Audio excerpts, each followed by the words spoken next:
Rockingham County government presents You've Got Grit, Tinker Woods of Stoneville, North Carolina. Grit is when you push yourself to the limit. And that's why we're talking with Tinker Woods of Stoneville, North Carolina. If we had just met you, how would you introduce yourself, Tinker Woods? I would probably have to say that I'm probably one of the most fortunate people that you would know. I've been blessed with good health.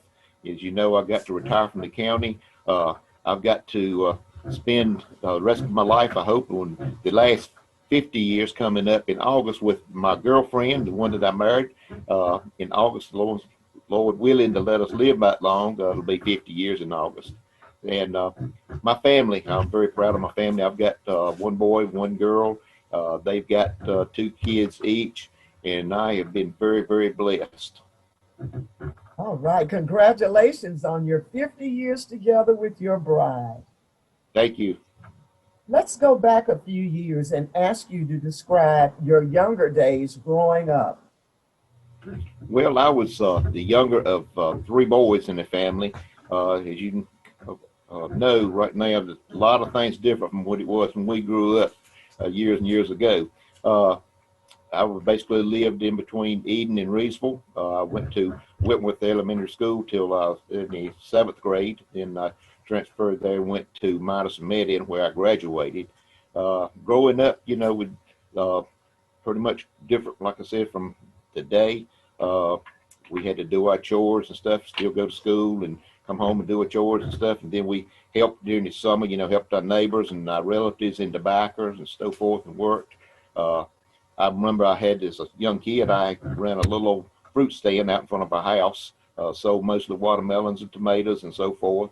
And it was, quite different then than it is now. And then when I went to high school, like I said, I graduated from Madison Med. Uh, I played sports. I played baseball and wrestled, and also played in a little band, a little combo band. We had a good time and played at some parties and so forth. What was really important to Tinker Woods as a young fellow growing up? Looking back now, it was the way I was raised. I was fortunate to have good Christian parents. Uh, they taught me good work ethics, to always respect people, no matter what age, elderlies or younger or whatever, to respect people and to always treat people the way that I'd want them to treat me. What's really important to Tinker Woods now as a recent retiree of Rockingham County government? Well, I guess the main thing is the Lord's blessed me again with good health. I get to spend all the time with my family and stuff now. Of course, they still working and so forth, but my wife is retired, and we get to do right much traveling. We get to spend a lot of time with our kids and grandkids. We go on vacations together. We hunt together, fish together, and do a lot of things, and that's really important. We go to church together, and it's really important as family. Tell us about your career. Okay, I started off, I guess it's sort of like a every 7 year turnaround. After I graduated from high school, I got into textile for 7 years and stayed in it. Then I left there and went into some cable TV construction work for a company out of Denver, Colorado called American Television Communications. And then I stayed with them 7 years.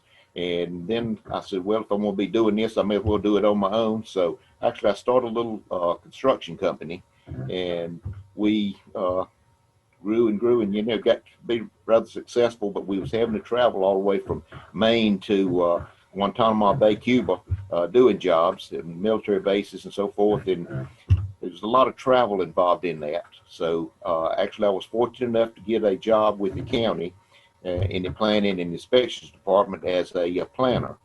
Uh, and I did that for 7 years, and a position come open as a solid waste enforcement officer. It was the first one that they had hired, so I applied for that job and actually was lucky enough to get it. And of course, one of the requirements was that it had to go through basic law enforcement training in order to be be in law enforcement. That was probably one of the hardest things I ever had to do. I was much older than every one of them in the class. They always called me Grandpa. The physical aspect of it was very, very hard to do. Of course, mental was a little bit tricky too, because as you start getting a little bit older, you can't remember getting studies like you used to. But God's will, I got through it.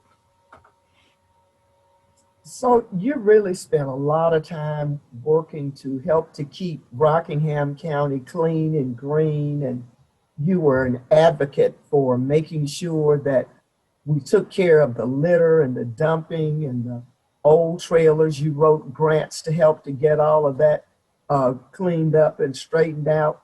Why was this so important to you? Well, as being a native from Rockingham County, you always want the best for the county. And there's some poor sections in the county, and a lot of times, people could not afford to carry their trash and stuff to landfill, so they illegally dumped it or burned it or whatever. And we worked with recycling, working with the other companies as far as illegal, as far as dumping sites and so forth. And we've got a lot of areas cleaned up. I was fortunate enough to, like I said, be the first actually sworn deputy in North Carolina as a full-time solid waste enforcement officer. And so that opened up a lot of doors for me. Actually, I got tied in with the SBI and the North Carolina Natural Resources Department, because they had no really educational functions for solid waste enforcement officer. So through that, I went through the training both with the SBI and the Natural Resources Division. And we started a little club, or it was turned out to be as a annual thing, and got statewide. Got to serve as president for that for a couple of years. And so, it's a special, trying to keep our counties clean, the roadsides and so forth, because the commissioners at that time gave me 14 areas that they wanted cleaned up, and really they had no funds to clean them up. So through volunteer bases and campaigns, litter campaigns and so forth, we got most of those sites cleaned up. What can we do today to continue this legacy? And right now, our code enforcement officers are doing an excellent job of helping to do all of this. But what else can we do to motivate every citizen to understand it's all of our responsibilities? It is actually volunteering is probably the biggest part of it. Most people don't realize, how much trash is in different places, stuff. A lot of people don't want to accept the responsibility of helping to clean up. They say, well, I didn't put it there, so I don't want to participate. But then you've got a lot of people that says, I do want to clean up. They got and I guess they're still active. We had the privilege of working with Lindley and T. Butler on Keep America Beautiful. We got also Rockingham County Beautification Committee. I don't know how active they are now, but they're still around it. You can always go to code enforcement and say, hey, I've got a little group of people, or either myself, I want to do some cleanup. Where would be a good place? And I'm sure that they would be glad to tell you some areas that need to be cleaned up. Why was your career rewarding? Well, it's like I said a while ago, I was being the first sworn officer. I had the privilege to, get to know a lot of people throughout the state in conferences that we had. End up, doing some classes and helping, teach classes for the SBI and with Department of Natural Resources. It was in being able to work with good people, on the Beautification Council. I got to serve on the Governor's Committee of Clean North Carolina.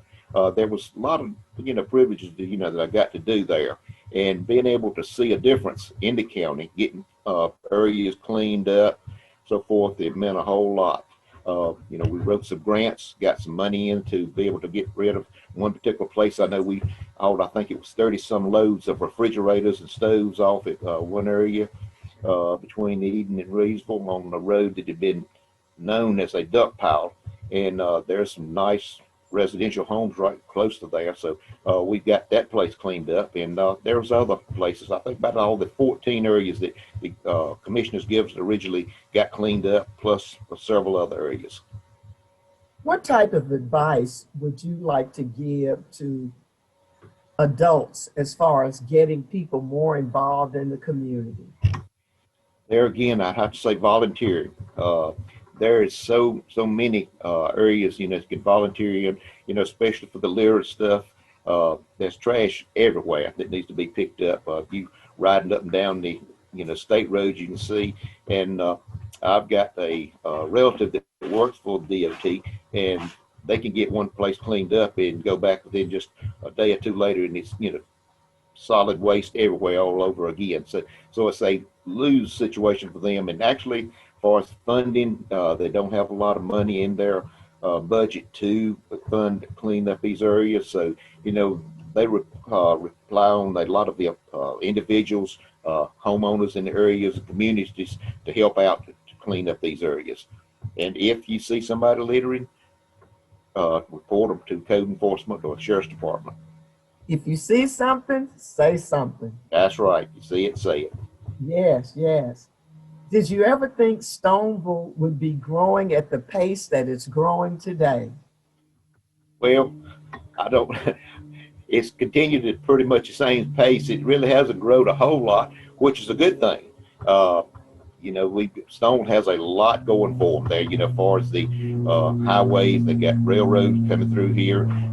I think probably the next few years, once Virginia gets their I-73 in and they make that an interstate through there, I think you're going to see a whole lot of growth along the 220 there in 73.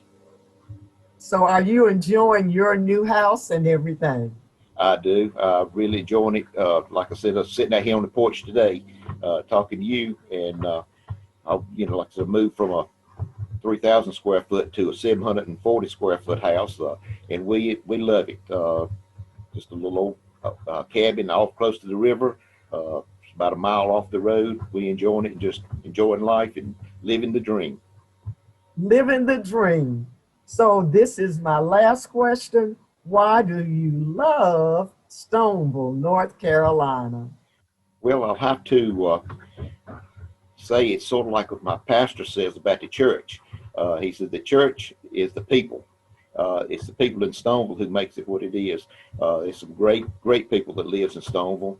They, always there to help one another. They look after one another, got each other's back. Actually, as far as the town of Stoneville, they've got a lot of new people serving on the board, mayors and so forth, and they've got some a lot of good things that they're looking down the road to. So it's a helpful community. Helping your neighbors, somebody has some trouble, vehicle or whatever, something you don't mind calling somebody. If there's sickness in their family, they always there to help. So Stoneville is a community that, where it's made up of good people.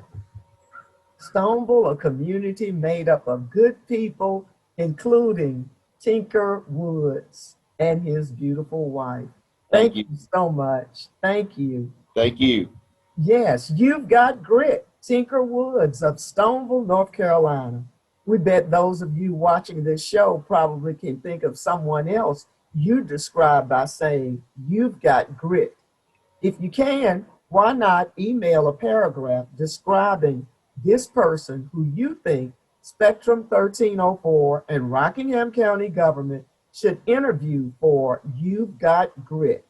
What we'd like you to do is email your paragraph to mscott@co.rockingham.nc.us.